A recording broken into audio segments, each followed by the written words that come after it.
அப்பாவுக்கு மணி ஆயிட்டு அதான் நின்னுட்டே சாப்பிட்டுட்டு இருக்கு. இதெல்லாம் பூட்டி நான் வேலைக்கு போன புதுசுல 9 மணிக்கு ஆபீஸ் ஒரு 8:55 பார்த்தோன்னா இப்படிதான் சாப்பிட்டு 9 மணி ஆபீஸ் கடைக்கு பக்கத்துல ஆபீஸா? ஆபீஸ். ஸோ அந்த ஞாபகம்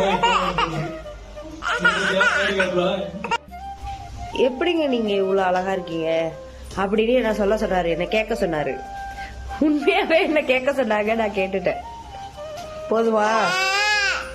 கேட்டாச்சு.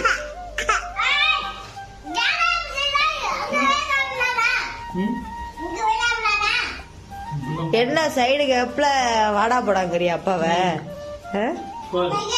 எல்லாமே சைடு கேப்ல தான் நடக்குது. வேணாம் சார்.